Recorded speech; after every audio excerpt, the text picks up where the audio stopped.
Well,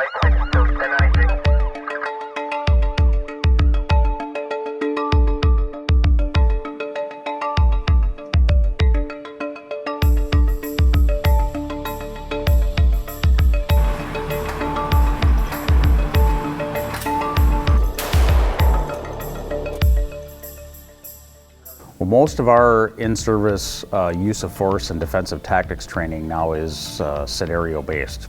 We have a facility that we've dedicated specifically for that. We have the ability to modify that environment and keep it controlled and safe. The purpose behind doing scenario-based training is we want to make the training as close to reality as we possibly can while maintaining a reasonable level of safety to minimize officer injuries during that training process.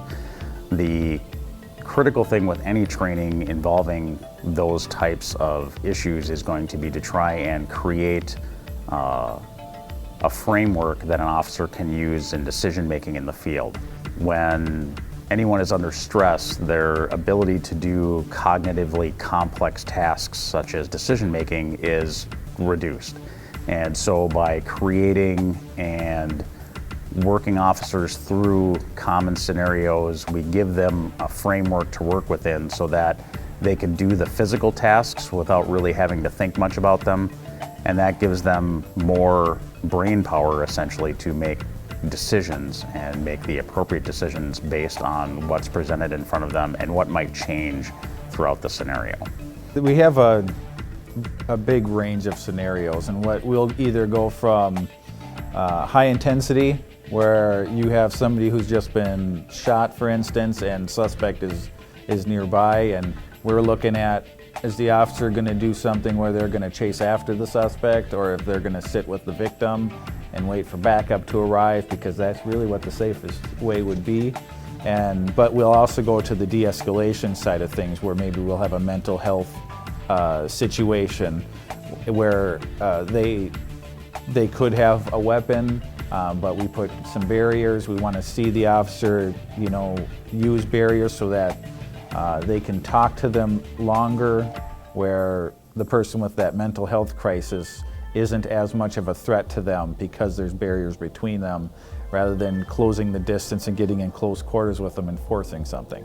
So those are just two far ends of that spectrum, where we want to see that de-escalation, but we also want to see that cognitive reasoning under split-second decisions, and see that they make the right decisions, so that in the real world they don't make those decisions. I wouldn't call it poor decisions, but you can make better decisions, and that's a lot of the stuff that we do. I think a lot of these scenarios make you think on your feet and go through things that you might not encounter every day. So being able to go through them and see what you could have done differently helps you on the street. It's an unfortunate trend with active shooters that seem to be getting more common, and it's something that we as an agency are constantly training on and looking for new ideas. And we not only work with the ambulance service and the fire service that are close to make sure that whole triage kind of goes smoothly together, but yeah, that scenario at our training facilities, one that is obviously very important, that you can't hesitate to make any decisions, and kind of you're going straight in to eliminate a threat and render aid to victims. All the use of force instructors are field training officers, all are seasoned officers, tons of experience. So from a new guy to be able to learn, from them, everything at that point is awesome, because they're really dedicated to not only teaching it, and it's something that they know very well. There was a few firearms scenarios that we did.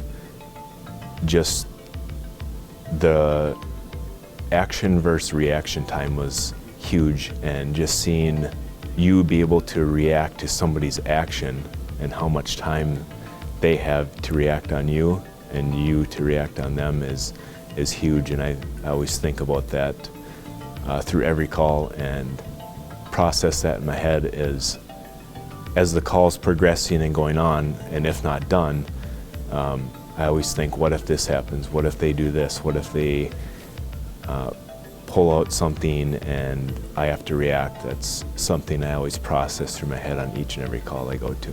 Firearms. So obviously the importance is that we want to qualify people on the sidearm and the rifle and the less lethal shotguns so that they can accurately shoot. But we also go through shoot, don't shoot type scenarios.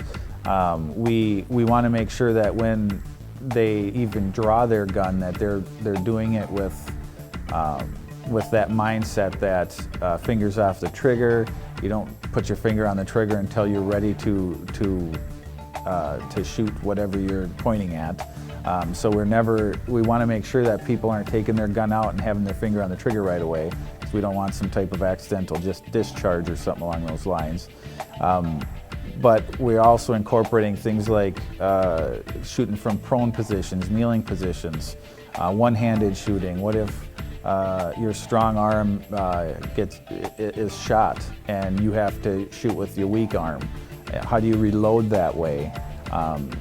So we incorporate a lot of different things because if you ever get into some type of situation where you're in an officer-involved shooting and something like that happens, we want them to survive. We want to minimize as much collateral damage as possible.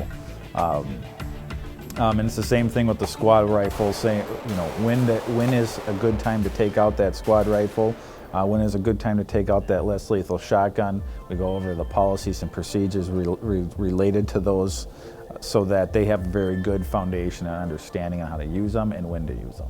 And with the use of force aspect of it, when we're doing takedowns, kicks, strikes, even down to escorts and de-escalation, we incorporate all that into that so that when it's the same kind of concept as with firearms, is that you want them to have that foundation and that confidence when they go and deal with somebody that might be unruly, who's angry, pacing around, wanting to fight people, that they have that confidence to try to de-escalate that situation. And if it doesn't, and if it gets to the point where somebody's attacking them, that they have the tools necessary, that they don't have to escalate it any more than that they have to.